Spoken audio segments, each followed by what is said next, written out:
Dios les bendiga, soy el obispo Hugo Alfonso Montesinos. La palabra de Dios para nuestras vidas está llena de esperanza y nos muestra los principales pilares de la fe en nuestro Señor Jesucristo. Te invito a ver con mucha atención el siguiente mensaje.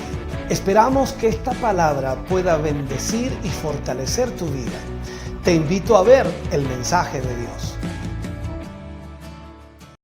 Primera de Corintios, capítulo 1, versículo 18, leo la palabra del Señor, lo hago en el nombre de nuestro Señor Jesucristo.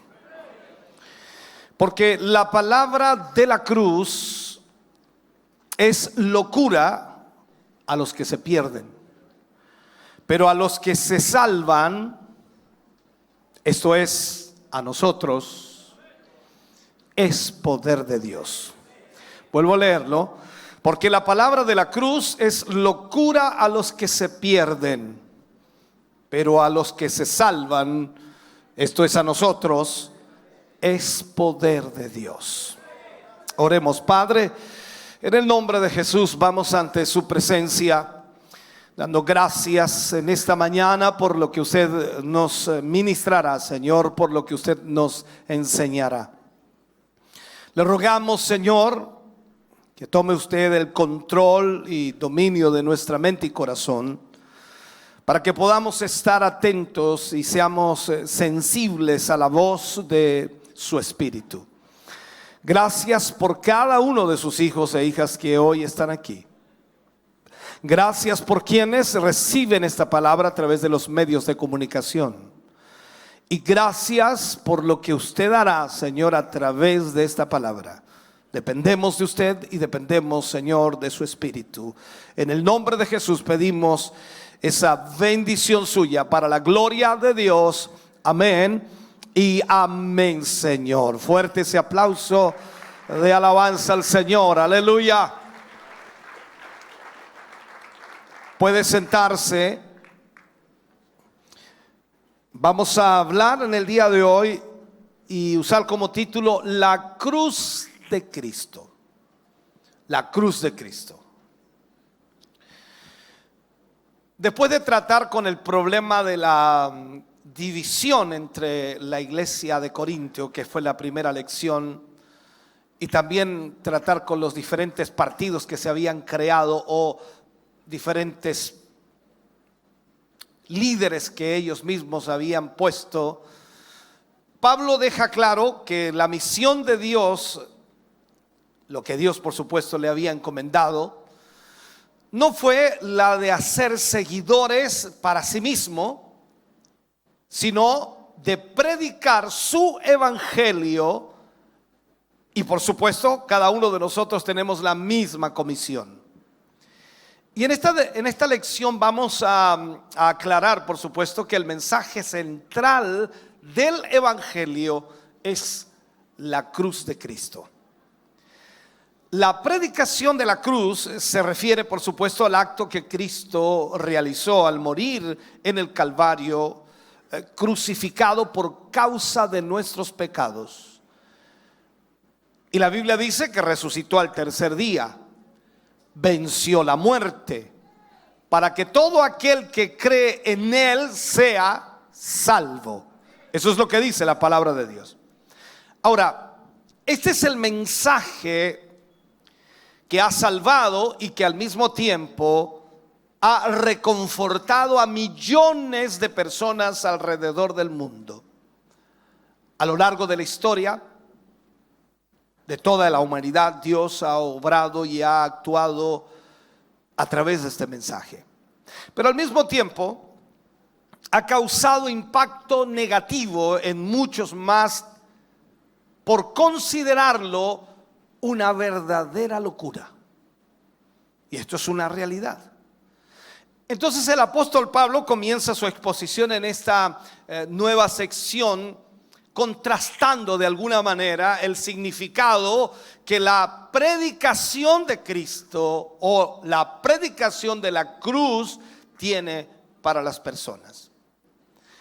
Y Pablo dice, para los que se condenan o los que de alguna manera, los que condenan el evangelio, constituye una verdadera locura. Un mensaje que no se adapta a los principios y a la sabiduría humana. Porque la palabra de la cruz, dice Pablo, es locura a los que se pierden. Para aquellos que rechazan la salvación de la cruz, la idea, por supuesto, de ser salvos a través de la obra de un hombre crucificado es una locura. Para todos aquellos que creen, por supuesto, es el mensaje más poderoso, capaz de salvar hasta el peor de los pecadores, porque es poder de Dios. Hay un poder inherente en la predicación del evangelio verdadero cuando se recibe con fe. El oír y, por supuesto, confiar en el evangelio verdadero traerá el poder de Dios a nuestra vida. Y Pablo, por supuesto, aquí pone la palabra de la cruz, que en sí es el evangelio.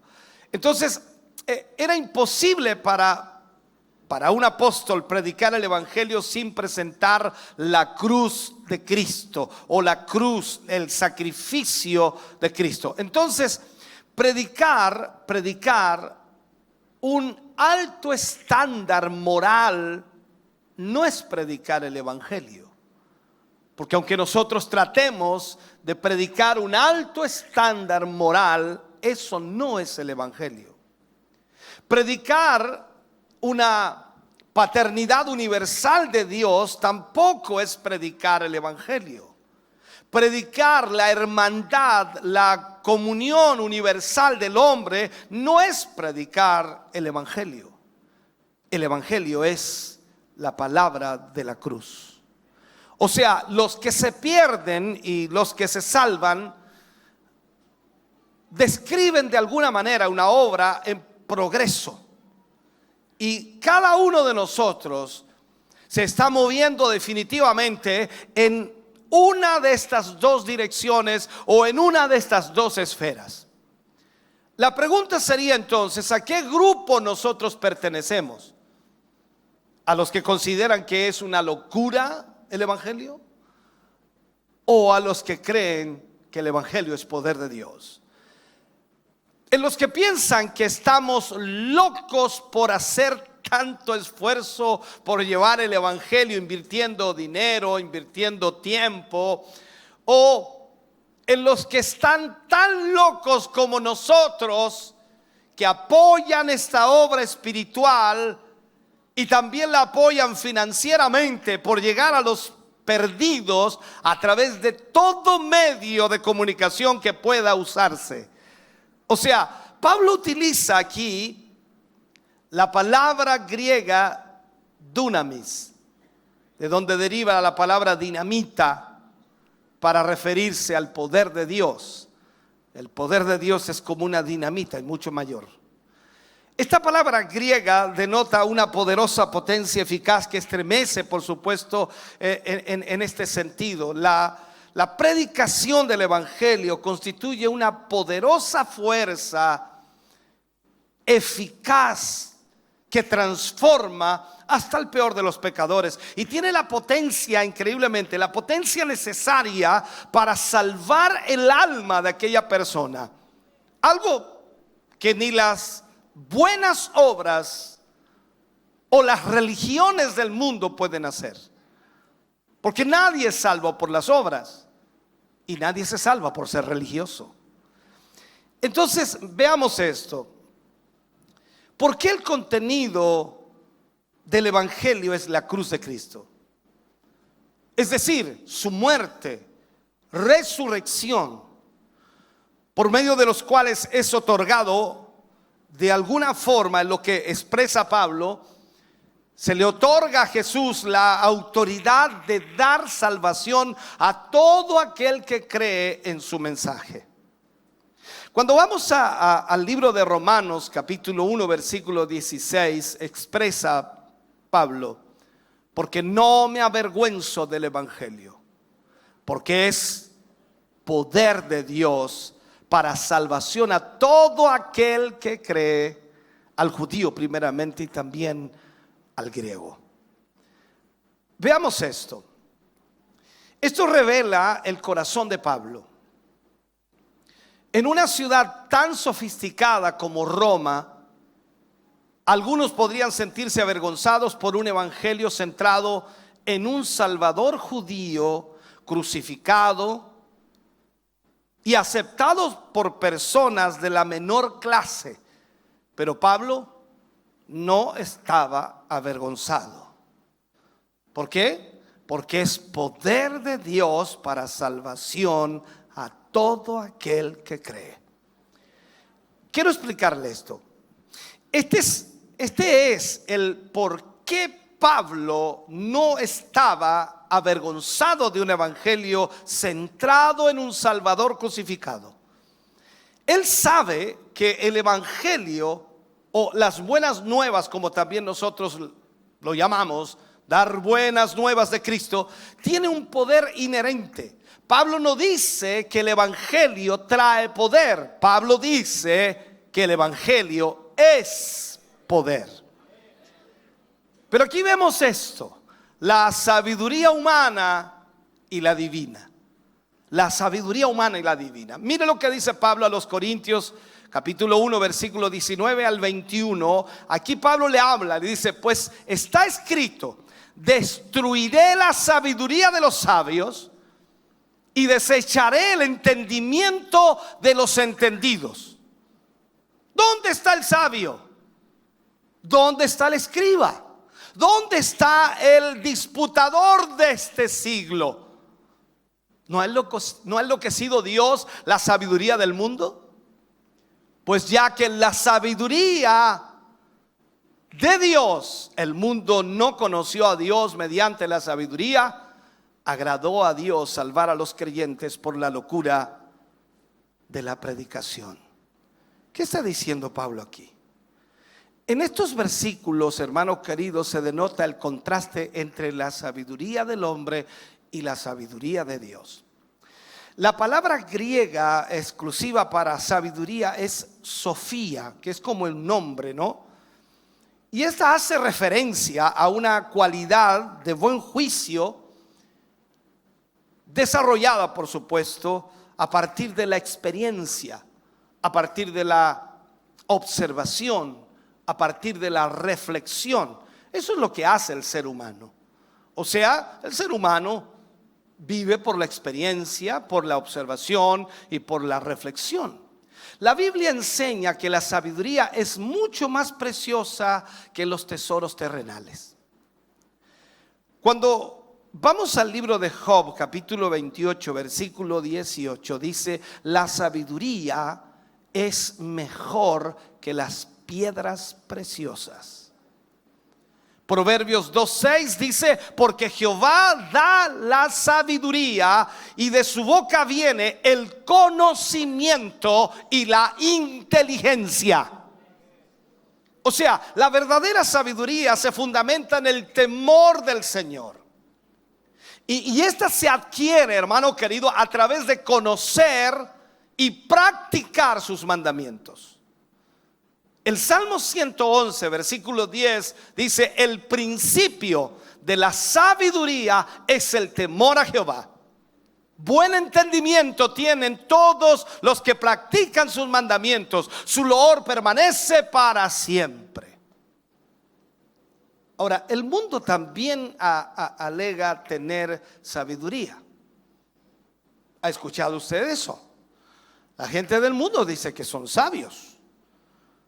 Incluso a muchos se les da el premio Nobel a veces por la sabiduría o por el conocimiento o por la capacidad que tienen algunos en algunas áreas de la sociedad.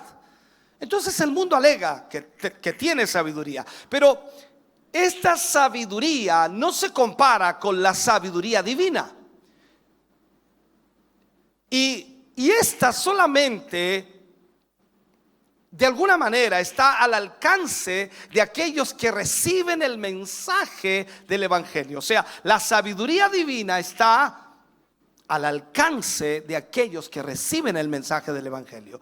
Por eso Dios mismo ha desechado la sabiduría de aquellos hombres que afirman ser los más sabios de esta tierra. Definitivamente es Dios el que confunde, el que avergüenza la respuesta sabia del mundo. Y por ello entonces pregunta: ¿dónde está el sabio? Es decir, ¿dónde está el erudito de este tiempo? Y también pregunta: ¿dónde está el escriba? Es decir, el erudito judío que dedicaba su vida al estudio de las Sagradas Escrituras. Aunque los judíos aseguraban increíblemente tener el conocimiento de la palabra de Dios, fueron incapaces de discernir al Mesías en la persona de Jesús. Con todo el conocimiento de la Torá y de la Escritura, ellos fueron incapaces de conocer a Jesús. Hay una tendencia constante a pensar que los humanos más inteligentes y sabios sabrán más acerca de Dios. ¿Usted ha pensado eso alguna vez? ¿Usted cree que los más sabios de este mundo entonces tienen una mayor capacidad para conocer a Dios? Pero Dios no puede ser hallado a través de la sabiduría humana, sino solo a través del mensaje de la cruz. La sabiduría humana nunca puede traer el verdadero conocimiento de Dios. Esto es significativo, hermano. A menudo la gente educada, escuche bien lo que voy a decir, a menudo la gente educada, los doctos, los inteligentes, los sabios de este mundo, los universitarios, los teólogos religiosos e incluso los filósofos o los, cualquier sea, todos ellos, a menudo la gente más educada es la que menos toma en cuenta a Dios.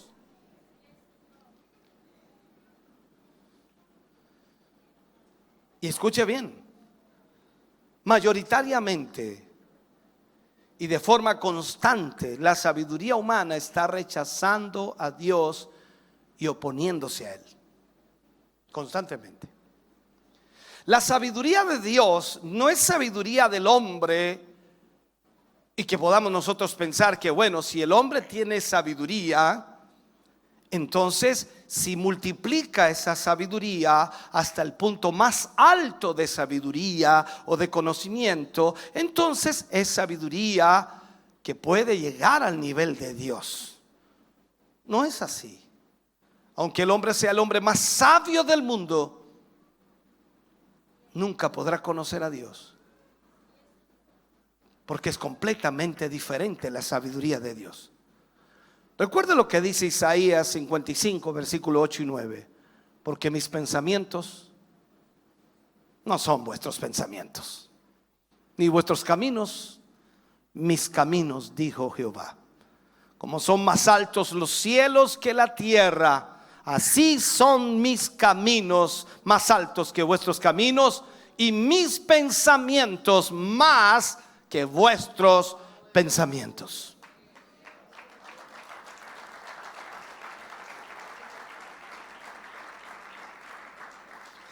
Ahora, entendiendo por supuesto que Pablo aquí no está condenando todo el aprendizaje o la educación, no lo está haciendo. Él solo está diciendo que por sí mismos son inútiles para obtener sabiduría espiritual.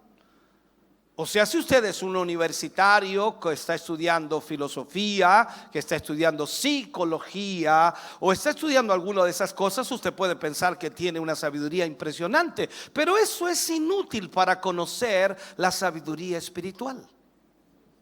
No tiene absolutamente nada que ver. Dios, hermano querido, se place en cumplir nuestra salvación de una forma que nadie se esperaba. Él está feliz de hacer en esta forma que cada hombre sea salvo. O sea, esta forma que Dios utiliza ofende la altura de la sabiduría humana. Seguiré explicándolo para que lo entienda. Veamos 1 Corintios capítulo 1 versículo 22 al 23. Dice: porque los judíos piden señales y los griegos buscan sabiduría. Pero nosotros, ese pero importante, pero nosotros predicamos a Cristo crucificado, para los judíos ciertamente tropezadero y para los gentiles locura. Mira eso. Usted habrá notado que Pablo dividía a la humanidad en dos grupos. Y alguien le llamaría dos grupos étnicos. Los judíos, que representaban a la religión, y ellos tenían una religión dada por Dios, y ellos pensaban que tenían la verdad, y en lo que se refería, por supuesto, al Antiguo Testamento, tenían razón, tenían la verdad. ¿Usted tiene una Biblia ahí? Ok, levante su Biblia, por favor, si la trajo, levántela. Usted tiene ahí la verdad, ¿ok? Perfecto. Entonces los judíos tenían la palabra de Dios, el Antiguo Testamento, y ellos creían tener la verdad, y con razón tenían la verdad, pero todo llegó a ser para ellos un rito y nada más. No sacaban nada con tener la verdad, porque todo era un rito. Todo llegó a ser para ellos eso, un rito. Ellos se habían apartado de las Sagradas Escrituras y habían seguido la tradición, que era su interpretación de las Escrituras. Ten mucho cuidado, hermano, ahí cuando te paras en una interpretación de las Escrituras pensando que tienes la verdad. Es que aquí dice, lee el contexto, estúdialo bien, profundízalo. Tú no puedes, hermano querido, tomar la Escritura e interpretarla a tu antojo. Eso le pasó a los judíos. Se habían apartado de las Sagradas Escrituras y habían seguido la tradición. Recuerda lo que dijo Jesús de sus propios labios: este pueblo de labios me honra, mas su corazón está lejos de mí. ¿Por qué? Porque enseñaban como mandamiento de Dios doctrinas de hombres. Ten cuidado. Yo sé que algo no te gusta, algo no te parece, algo te incomoda, algo no te agrada. Mira la Biblia. Cuidado con tu tradición, porque las tradiciones, hermano querido, no tienen nada que ver con la doctrina de la palabra de Dios. Entonces, aquí vemos lastimosamente que ellos se basaron en la tradición, que era su interpretación de las Escrituras. Entonces el poder de la palabra de Dios, por lo tanto, ya no operaba, ya no actuaba, ya no fluía. Por eso cuando llegó Cristo, usted recordará que ellos pedían alguna señal, y ellos querían una señal, y en lugar de regresar a las Escrituras, ellos pedían señal. Entonces cuando ellos solicitaron eso al Señor Jesús, ahí en Mateo 12:39, Él les responde, y respondió y les dijo: la generación mala y adúltera demanda señal, pero señal no les será dada sino la señal del profeta Jonás. ¿Cómo era esa generación? ¿Cómo era? Era mala, era adúltera. ¿Te das cuenta de eso? ¿Y qué tenían ellos? La palabra. Pero eran malos y adúlteros. ¿Qué tienes tú? La palabra. Pero puedes llegar a ser como ellos. Tenemos que tener cuidado ahí. Entonces, veamos el otro grupo. El otro grupo estaba formado por los griegos, es decir, los no judíos. Ya salimos de los religiosos, esos que tenían la verdad y que lamentablemente habían dejado todo lo que era la Escritura y se habían ido por sus pensamientos, ideas. Entonces aquí tenemos a los no judíos. Ellos representaban a la filosofía, amaban la sabiduría, el conocimiento. Decían que estaban buscando la verdad Ellos siempre buscaban la verdad. Estaban recorriendo el universo entero a ver si allí lograban encontrar la verdad. Y así como los judíos terminaron, por supuesto, en su ritual, los no judíos acabaron convirtiéndose en racionalistas y se tenían que ajustarse a las normas de la razón. O sea, ellos siempre con su sabiduría a todo le daban una razón de ser, la lógica.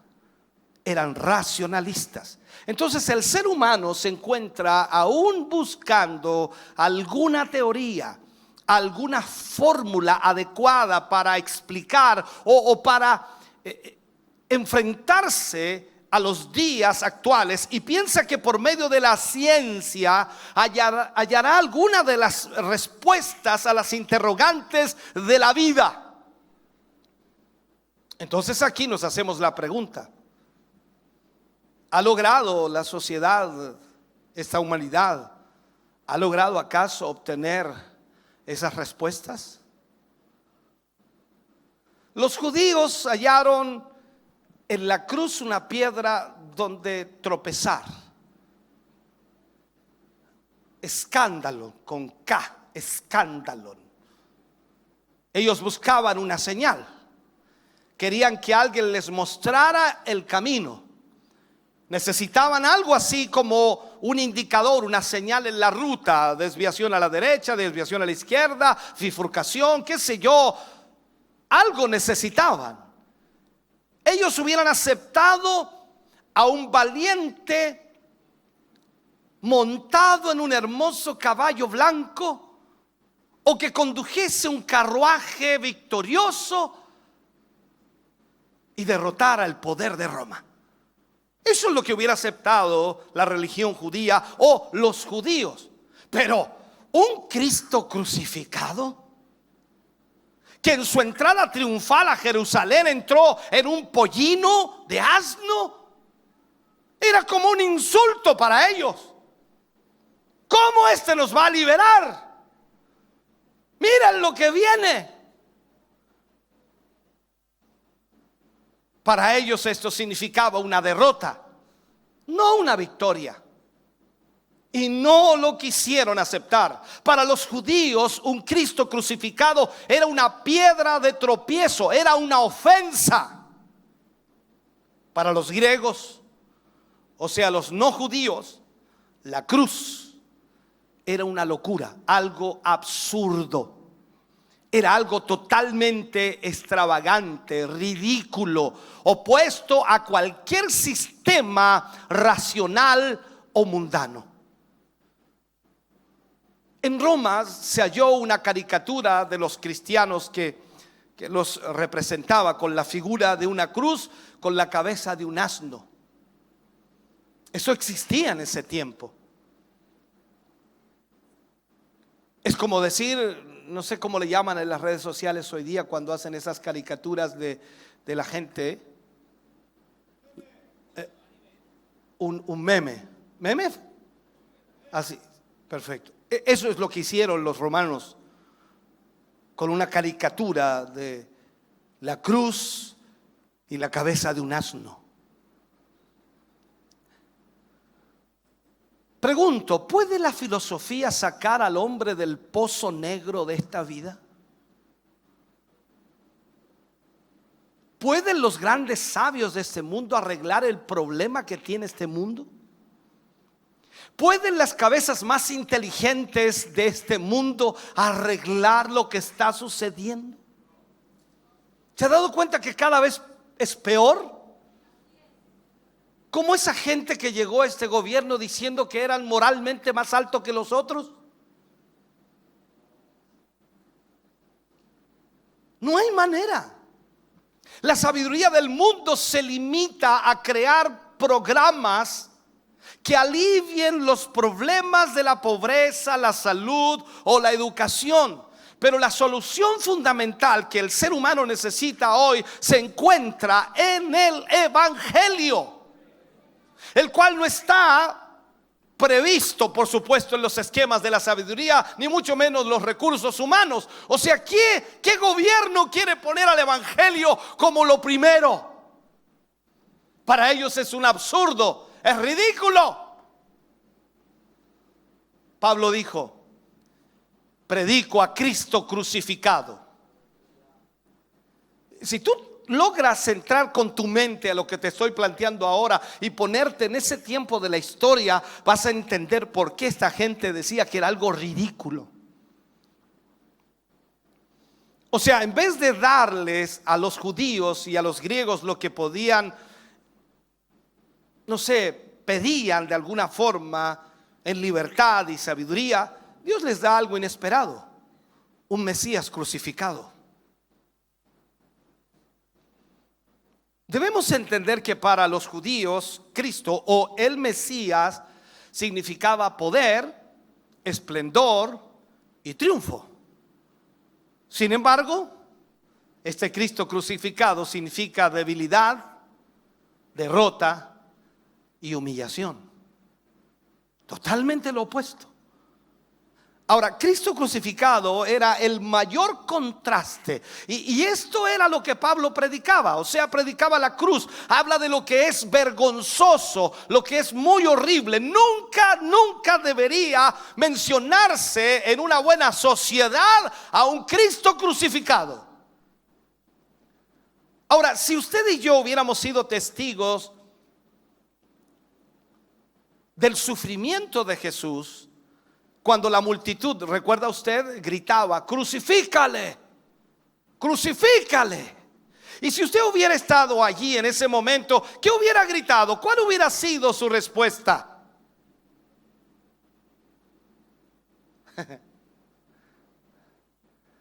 Bueno, si Bartimeo hubiera estado ahí, dice: no, él me quitó la ceguera.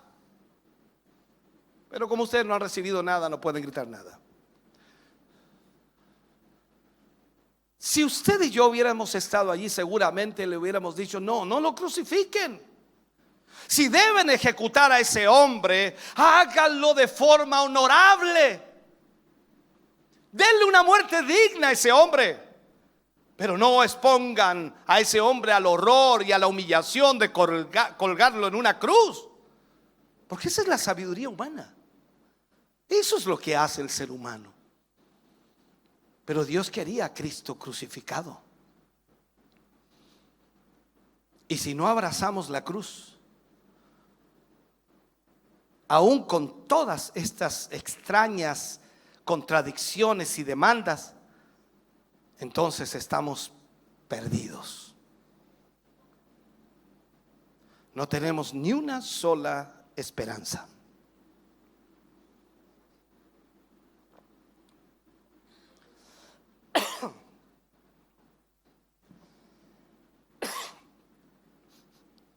Los judíos consideraban a Cristo crucificado como un tropezadero. Y quizás esto se entienda mejor como una ofensa o un escándalo. Los griegos consideraban a Cristo crucificado como una locura, un absurdo.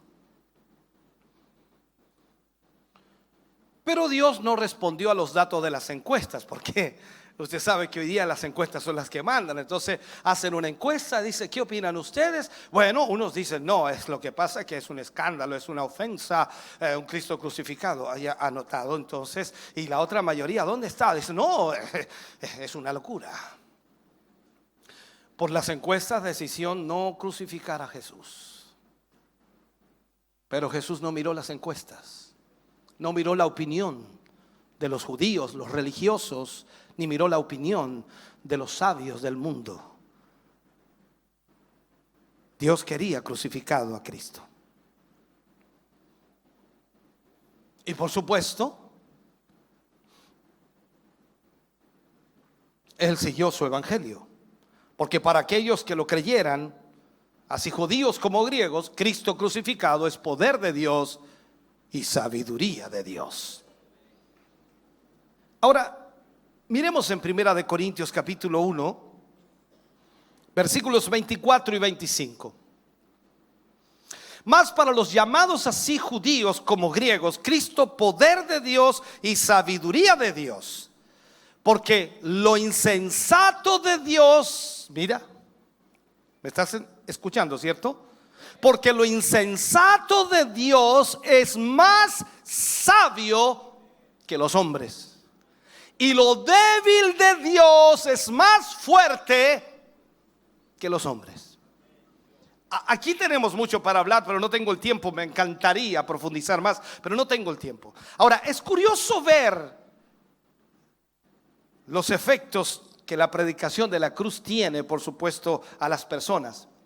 Era tropezadero para los judíos, era locura para los griegos, pero para los que creían era poder y sabiduría de Dios.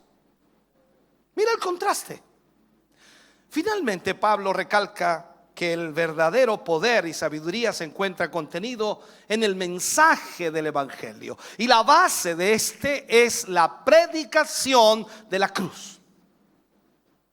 El disputador de este siglo era el hombre que quería disputar cada asunto y resolverlo con razonamiento humano. Y el punto es claro aquí: no hay hombre sabio. ¿Es sabio usted? No hay hombre sabio, no hay escriba y ningún debatiente que pueda hacer lo que Jesucristo ha hecho. Entonces podríamos decir, como Pablo también lo expresa, no hay nada de qué jactarnos. Esto es interesante. Primera de Corintios capítulo 1 versículo 26 al 29 dice: pues mirad, hermanos, vuestra vocación, que no sois muchos sabios según la carne, ni muchos poderosos, ni muchos nobles, sino que lo necio del mundo, ahí estoy yo, sino que lo necio del mundo escogió Dios para avergonzar a los sabios. Y lo débil, ahí estoy yo otra vez, y lo débil del mundo escogió Dios para avergonzar a lo fuerte. Aleluya. Y espérate que me nombran de nuevo aquí me nombran de nuevo. Y lo vil del mundo y lo menospreciado escogió Dios, y lo que no es, para deshacer lo que es, a fin de que nadie se jacte en su presencia. O sea que no, ni se te ocurra. No tienes nada de que jactarte. ¿Me estás oyendo? Entonces, en estos versículos el apóstol Pablo les recuerda a los creyentes de Corintios que no hay nada de que jactarse, sino más bien recuerden su humilde procedencia. ¿De dónde viene usted, gancho? Disculpe que lo plantee así. ¿De dónde viene? Nació en cuna de oro, ¿no? O de una familia noble. Usted viene de una familia adinerada. Usted viene de esos nombres medios extraños.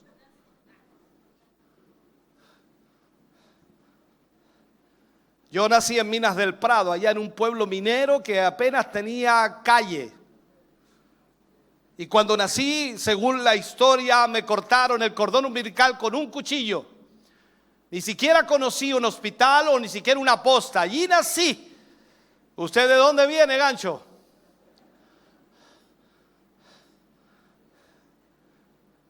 Ahora andamos bonitos, elegantes, y alguien nos mira en el centro y dice: ay, ay, ay, los abogados.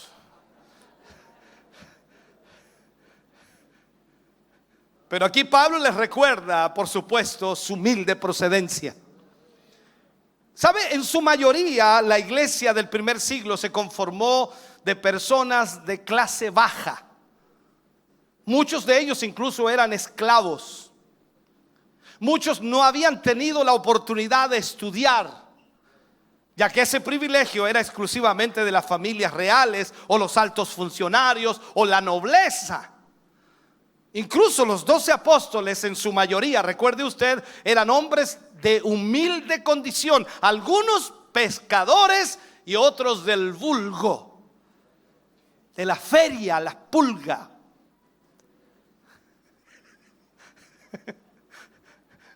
No sé si hay otra parte más baja, ayúdeme. Gente pobre. Y especialmente los esclavos eran vistos como con desdén. O sea, estos últimos no tenían derechos, ya que eran considerados como herramientas humanas. Pero a ellos llegó el mensaje del evangelio.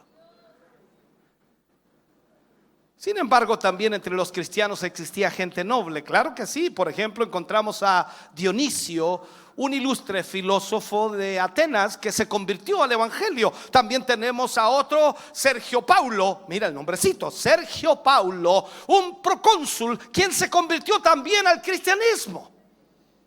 Habían algunos. Hechos 13:12 dice: entonces el procónsul, viendo lo que había sucedido, creyó, maravillado de la doctrina del Señor.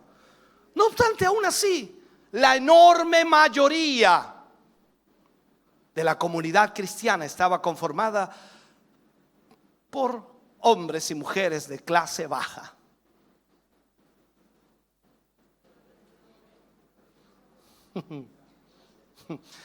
Ahora porque tenéis algo queréis que y te jactáis. Y ahora hasta cambiaste la caminada. Como que.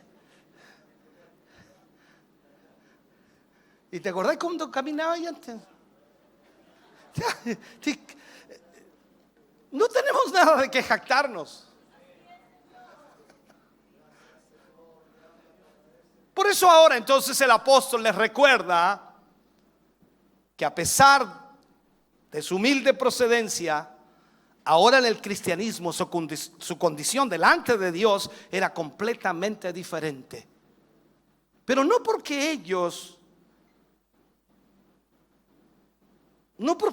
aún de cuna noble, podríamos decir, tuvieran algo extraordinario de que jactarse, sino porque Dios en su infinita misericordia había querido bendecirlos tal y como lo hizo con su pueblo Israel cuando los sacó de Egipto. Veamos esto, Deuteronomio capítulo 7, versículos 7 y 8. Mire, para que entendamos esto en el enfoque. No por ser vosotros, mire lo que le dice al pueblo de Israel: no por ser vosotros más que todos los pueblos os ha querido Jehová y os ha escogido. Es lo que me gusta aquí esto. Pues vosotros erais el más insignificante de todos los pueblos. Señor. Entonces de repente usted viene aquí, el Señor me escogió a mí porque yo era de los mejorcitos. ¿Qué? Eras el más insignificante. Disculpen lo que voy a decir, eres una porquería.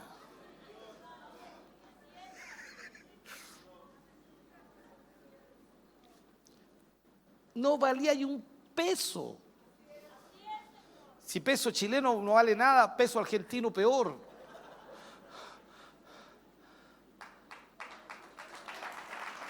Dios. Y sigue aquí en Deuteronomio diciendo: sino por cuanto Jehová os amó y quiso guardar el juramento que juró a vuestros padres, os ha sacado Jehová con mano poderosa y os ha rescatado de servidumbre de la mano de Faraón, rey de Egipto.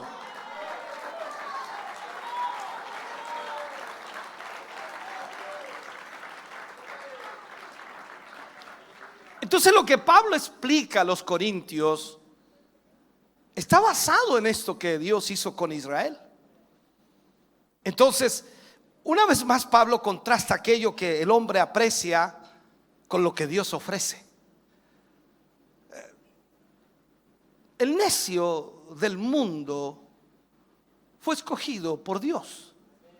Dice que Dios escogió lo necio. Gracias por esos 3 amenes. Yo no puedo decir amén porque estoy hablando, pero seguro si estoy abajo yo me grito un amén, pero dejo sordo al que está delante mío.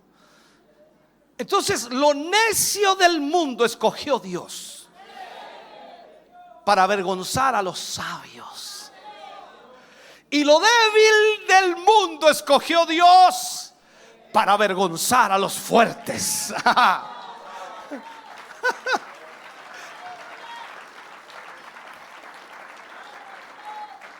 Ahora, mire lo que hace Dios, y esto, hermano, nos va a dejar más que claro. A los ojos del mundo, Dios se complace en escoger a aquellos que a los ojos de los hombres son lo más despreciables, lo más vil de este mundo, con el objetivo de mostrar en ellos su gloria.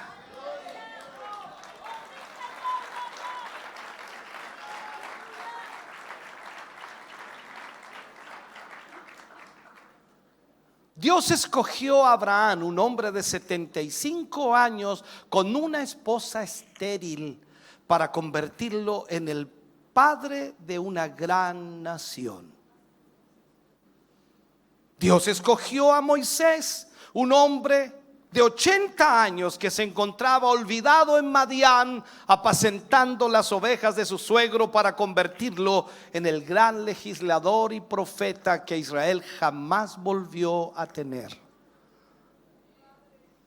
Dios eligió a David, el más insignificante de todos sus hermanos, para convertirlo en el mejor rey que Israel jamás ha tenido.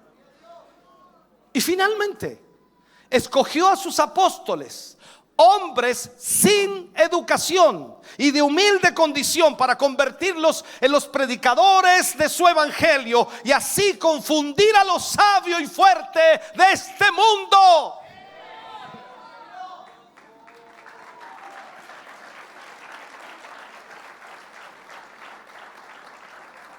Mira, cuando tú vas al libro de Hechos, capítulo 4, versículo 13, mira lo que dice. Entonces, viendo el denuedo de Pedro y de Juan, mira, eran del vulgo, de la Puebla, pero mira, viendo el denuedo de Pedro y de Juan, y sabiendo que eran hombres sin letras y del vulgo, o sea, no habían estudiado, se maravillaban y les reconocían que habían estado con Jesús. Señor, a ti tiene que notarse que has estado con Jesús, hermano querido. Esto es lo que hace el precioso evangelio, el cual convierte a hombres y mujeres que a los ojos del mundo son insignificantes e incluso despreciables para ellos, y los exalta por medio de la gracia de Dios. Aleluya. Y lo vil del mundo y lo menospreciado escogió Dios, y lo que no es, para hacer, aleluya, o para deshacer lo que es. Eso es lo que Dios hace. Sin embargo, esto no significa que los corintios deben jactarse de ello, porque todo lo bueno que tienen lo han recibido, y de no ser por la gracia de Dios, no serían absolutamente nada. Y por ello el apóstol entonces dice: a fin de que nadie se jacte en su presencia. Pablo le escribe a los romanos en el capítulo 11, versículo 36, dice: porque de Él y por Él y para Él son todas las cosas. A Él sea la gloria por los siglos. Amén.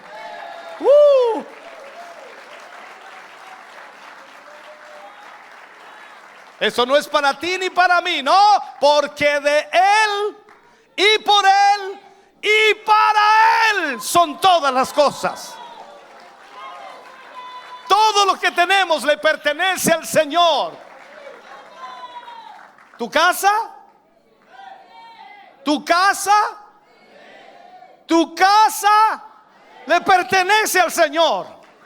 Tu auto, tu auto le pertenece al Señor.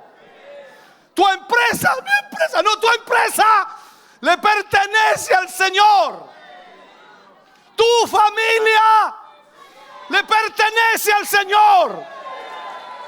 Todo lo que tienes le pertenece al Señor. Porque de Él y para Él y por Él son todas las cosas.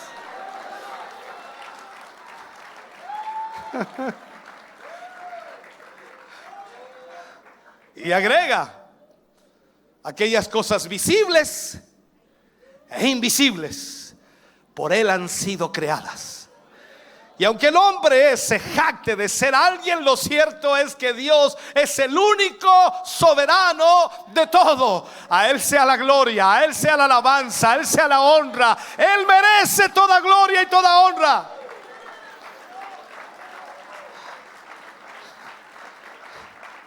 Déjame cerrar con este mensaje, o terminar con él si puedo. La gloria del cristianismo. ¿Sabes cuál es la gloria del cristianismo? Pablo la describe cuando le habla a los Corintios en el capítulo 1, versículo 30 y 31. Le dice: mas por Él estáis vosotros en Cristo Jesús, el cual nos ha sido hecho por Dios sabiduría, justificación, santificación y redención, para que, como está escrito, el que se gloría, gloríese en el Señor.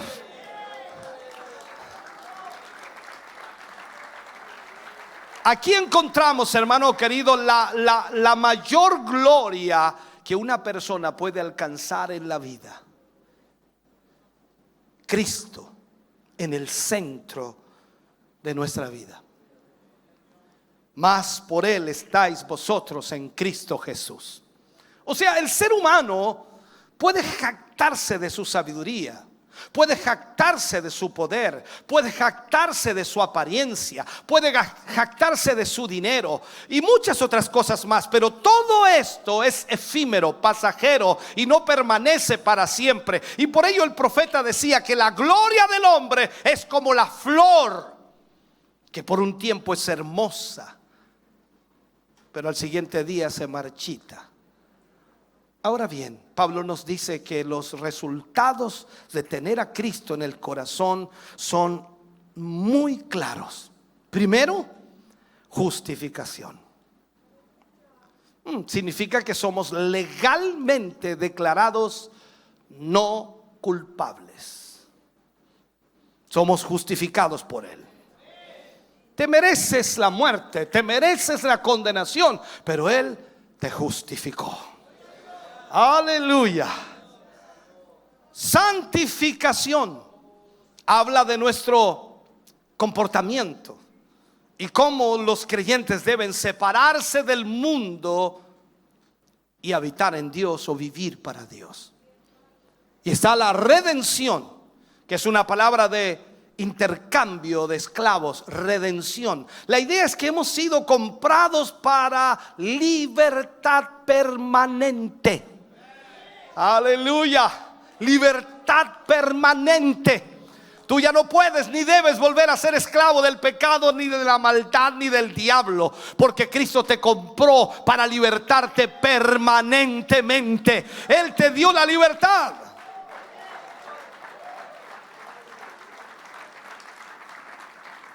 Entonces, cuando Dios obra en la vida de los seres humanos, hace una obra completa que merece la total admiración, y otorga la sabiduría a través de la revelación de su palabra, y declara, por supuesto, justo al hombre, y lo declara libre de la condenación eterna. Lo santifica, limpiándolo de todo pecado, y lo redime en toda su vida. Esta es la verdadera gloria del cristianismo, que aún siendo pecadores, el Señor nos restaura y nos otorga sus buenas dádivas. Entonces nuestro motivo de gloria debería encontrarse en el Señor. Y permítanme preguntarle: ¿en qué se gloría usted? Recuerde que Pablo dijo en un momento Si he de gloriarme, me gloriaré en la cruz de Cristo. Entonces, ¿en qué se gloria usted? ¿De qué se enorgullece usted hoy? ¿Está jactándose de sus títulos que tiene? ¿De su sabiduría, de su conocimiento?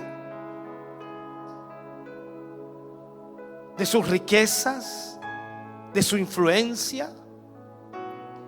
¿De su poder humano? ¿De su posición? ¿De su personalidad? ¿De su carácter?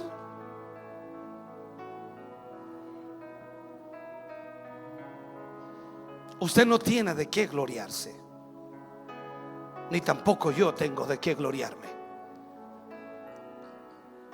Pero nos podemos gloriar en el Señor, porque Él es todo. Él es todo lo que necesitamos hoy. Él es todo lo que necesitamos hoy. El que se gloría, gloríese en el Señor. Jeremías capítulo 9 versículo 23 y 24 dice: así dijo Jehová: no se alabe el sabio en su sabiduría, ni en su valentía se alabe el valiente, ni el rico se alabe en sus riquezas, mas alábese en esto el que se hubiere de alabar, en entenderme y conocerme, que yo soy Jehová, y que hago misericordia, juicio y justicia en la tierra, porque estas cosas quiero, dice Jehová. Hermano querido, el camino para la gloria de Dios es Cristo crucificado. La evidencia de la gloria de Dios es su elección. De lo débil Dios hace fuertes. Si usted y yo estamos acá, no es porque seamos buenos, es solo gracia de Dios, su amor, su bondad, su misericordia. Tú no estás aquí por tus capacidades, no estás aquí por tu talento, no estás aquí por tu inteligencia o por tu sabiduría. Tú estás aquí porque Dios te escogió y eras lo vil de este mundo, pero Dios lo ha hecho así para avergonzar a los sabios.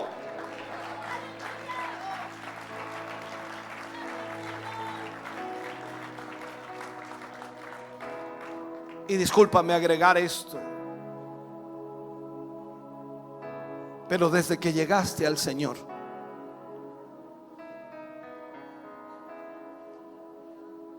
desde que llegaste al Señor, y quizás mira cómo llegaste. ¿Quién eras cuando llegaste? ¿Qué tenías cuando llegaste? ¿Qué habías logrado cuando llegaste? Porque desde que llegaste, Dios comenzó a bendecirte. Y hoy todo lo que tienes, todo lo que posees, es de Él y para Él. No tenemos nada de que jactarnos, nada de que enorgullecernos humanamente, nada que podamos decirle a ese mundo: mira cómo me ha ido bien, he tenido suerte, es que mis estudios me han dado. No tenemos nada. Llegaste sin casa, hoy tienes casa. Llegaste sin auto, hoy tienes auto. Llegaste sin profesión, hoy la tienes. Llegaste sin trabajo, hoy lo tienes. Llegaste sumido en el pecado y la maldad, en la droga, en el alcohol, y hoy Dios te ha libertado.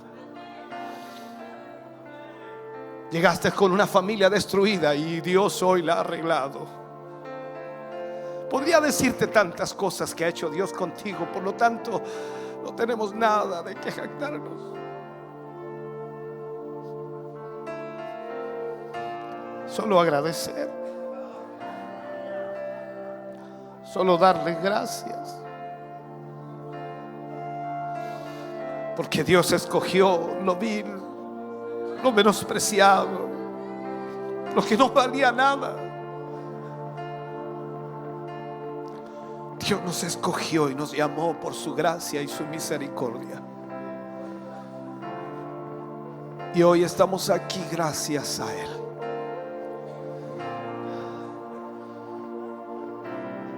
Si tú y yo estamos aquí, no es porque seamos buenos, sino solo por su gracia y su misericordia. Si tienes algo que agradecerle a Dios, o algo que gloriarte en Él, y decirle: Señor, eres extraordinario, eres maravilloso, no merecíamos tanto, no merecíamos nada, y nos has bendecido y nos has prosperado. Si tienes algo que agradecerle a Dios, ven al altar, ven aquí y agradece a Dios su gracia y su misericordia, su bondad, su amor. Solo su gracia es la que nos ha sostenido hasta hoy. Oh, bendito Dios. Estamos contentos de que hayas visto y escuchado este mensaje. Creo con todo mi corazón que Dios le ha bendecido. Quiero invitarles a suscribirse a mis redes sociales, donde tenemos contenido que le ayudará a alimentar su vida espiritual.